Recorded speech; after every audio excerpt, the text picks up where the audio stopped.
Eu tenho esse princípio. Se eu for chegar na igreja e for falar assim, olha, meu princípio é esse, isso vai ser um impacto. Porque eu tô numa igreja em que esse movimento caracteriza avivamento. O falar em línguas, Falar em para línguas, muitas pessoas na igreja é avivamento, para muitas pessoas dentro da igreja falar em línguas é uma santidade. Uma santidade que não é. E não é. Não é. É o que então?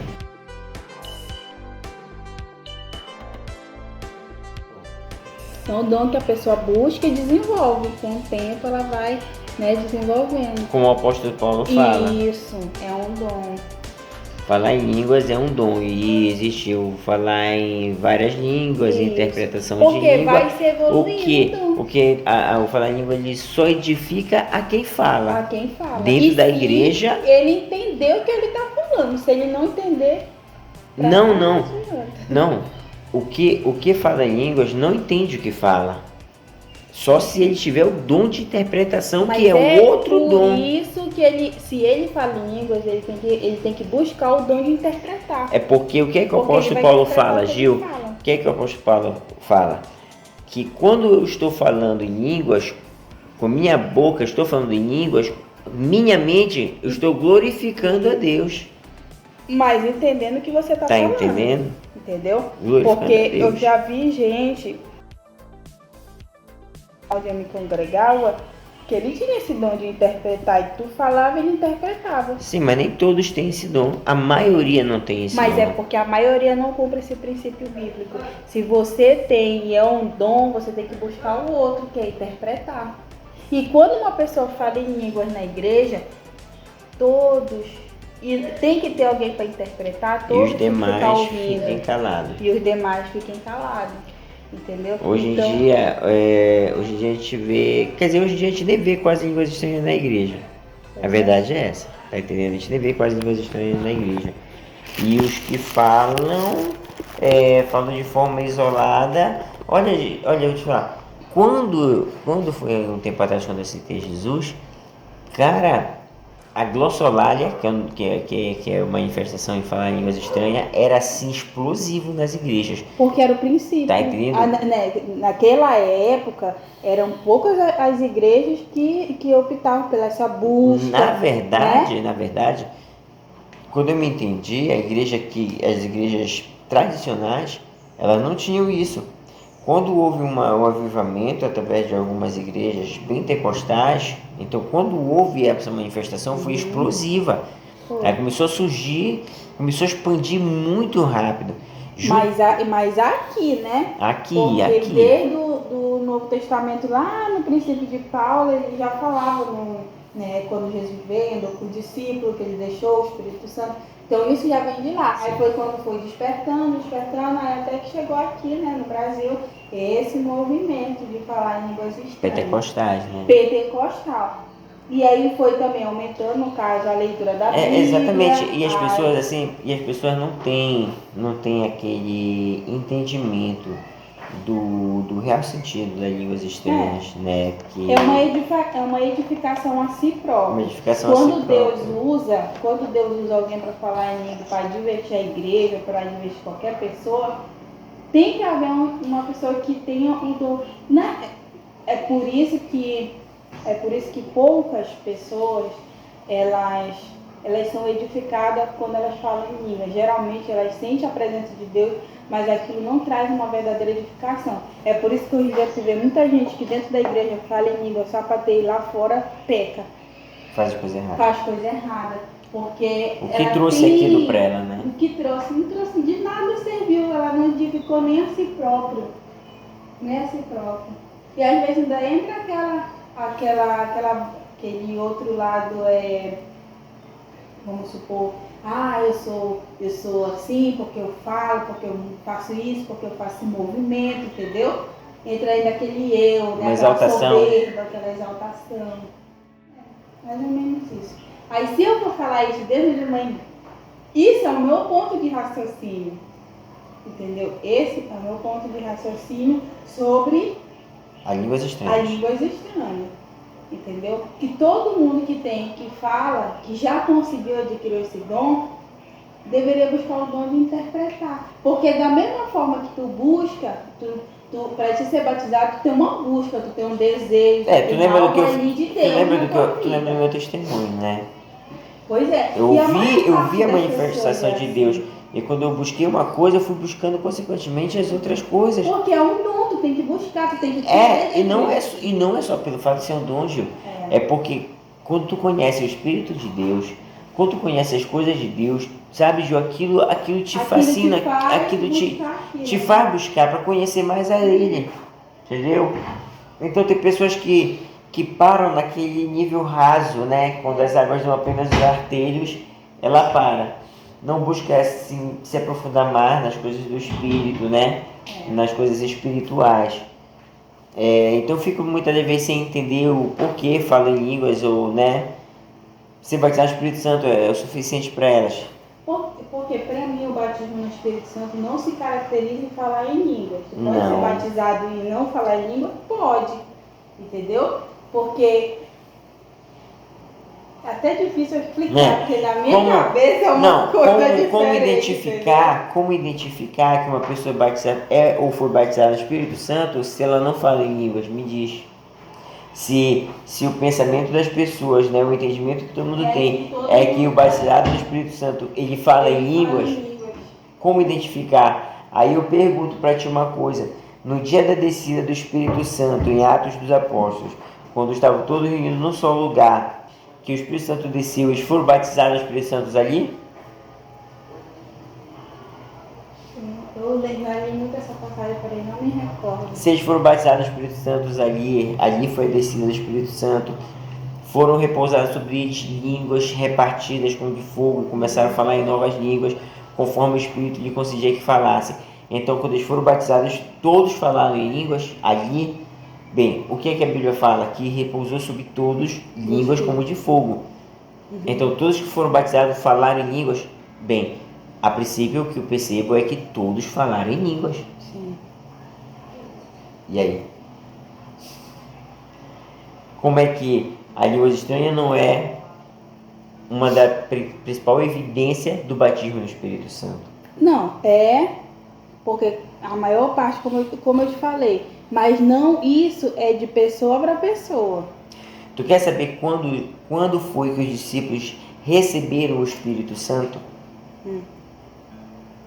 Não foi em Atos 2, a primeira vez que eles receberam o Espírito Santo. Não foi. Aonde foi? Não sei, fala aí.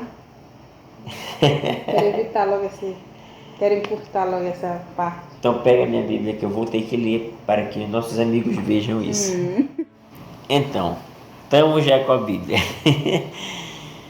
Bem, eu falei para ti, né, acabei de falar que os discípulos não receberam o Espírito Santo de Jesus Cristo em Atos do capítulo 2. Não, Atos do capítulo 2, o Espírito desceu, né? Como é que a Bíblia diz? Vamos ver. Ao cumprir-se o dia de Pentecostes, estavam todos reunidos no mesmo lugar. De repente veio do céu um som como de vento veemente impetuoso. E todos, né? E desceu sobre onde eles estavam. E todos foram cheios do Espírito Santo. Né? Repousou sobre eles línguas como de fogo. E começaram a falar em novas línguas conforme o Espírito lhe concedia que falasse. Espera aí, Gil, presta atenção. Desceu do céu um som como de um vento e veemente impetuoso. O Espírito Santo, um dos elementos, né, que simboliza, né, o Espírito Santo é o vento. Então veio do céu um vento. Eu posso dizer que esse vento é um sopro de Deus, né? Sendo que quando Deus fez Adão e Eva, quando Deus criou, aliás, Adão primeiro, né, do pó da terra. Quando Deus criou Adão, o que Deus fez sobre a narina de Adão? Soprou o fôlego de vida, que é o espírito de vida. Em Atos capítulo 2, eu acredito, no meu pensamento, que Deus soprou sobre os discípulos do céu o Espírito. Só que antes desse sopro de Deus, olha o que a Bíblia fala, em João capítulo 20, versículo, vou ler desde o versículo 19 até o versículo 22. Chegada, pois, a tarde daquele dia, o primeiro da semana, e cerradas as portas onde os discípulos com medo dos judeus se tinham ajuntado, chegou Jesus e pôs-se no meio dele e lhes disse: Paz seja convosco. E dizendo isso, mostrou-lhes as mãos e o lado, de sorte que os discípulos se alegraram vendo o Senhor. Olha só, disse-lhes, pois, Jesus outra vez: Paz seja convosco. Assim como o Pai me enviou, também eu vos envio a vós. E havendo dito isto, soprou sobre eles e disse-lhes: Recebei o Espírito Santo. Oh, glória! Muito lindo, né? Jesus, antes de Atos, soprou sobre os discípulos e disse: Recebei o Espírito Santo. Tá entendendo? Então, e o momento tese não é tão... Então, eu pergunto, o sopro de Jesus sobre os discípulos e a palavra dizendo: Recebei o Espírito Santo, foi o batismo no Espírito Santo? Entendi. Esse sopro de Jesus e as palavras dele: Recebei o Espírito Santo e soprou, isso foi o batismo do Espírito Santo? Eu creio que foi. Tu acredita que foi? João talvez não tenha colocado em palavras com tanta clareza aquele momento, né, como lá em Atos foi colocado, né? Mas eu creio que foi. Por quê? Porque, presta atenção, se Deus soprou do céu as línguas estranhas e dividiu entre o povo, Jesus batizou os discípulos. Por quê? Ou o próprio Cristo dos céus batizou os discípulos em Atos. Mas quem batizou os discípulos foi Jesus.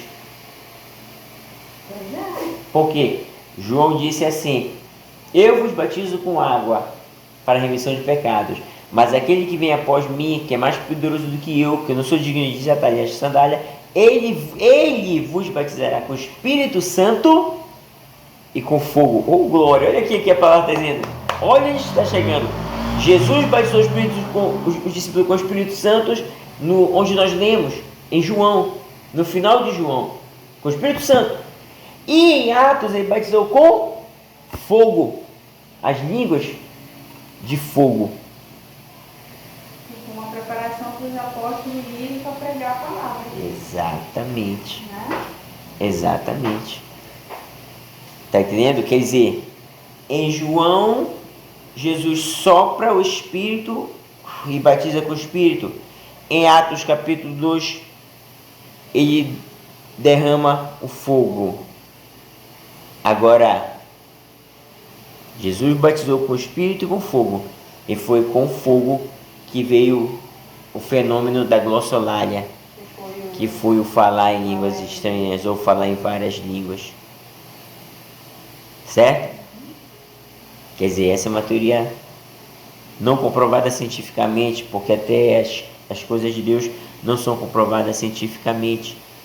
As coisas de Deus são espirituais, é poder, e elas não são explicadas humanamente.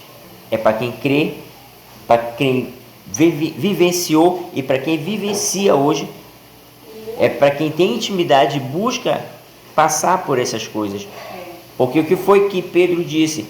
Que aqueles acontecimentos que muitas pessoas hoje afirmam que esses acontecimentos foram só para os discípulos, foram só para aquele momento, esquecem que a própria palavra que aconteceu isso aqui, lá em Atos, mais adiante no capítulo 2 ou 3, Pedro pregando fala: isso não é só para nós, é para vós outros, é para os que ainda estão longe, para todos quanto o Senhor o chamar, para todos que ainda não de vir. Eu faço parte dos que foram chamados, você faz parte dos que foram chamados, você faz parte dos que foram chamados, dos que são chamados. E essa promessa é para todos. Eu tenho o meu momento de falar em mistérios, em línguas com Deus. Tá entendendo? E isso edifica muito a minha vida e é um momento glorioso para mim.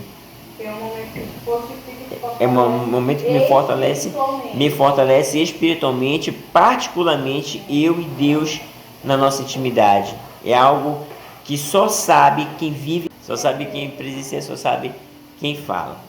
E que Deus abençoe a todos, em nome de Jesus.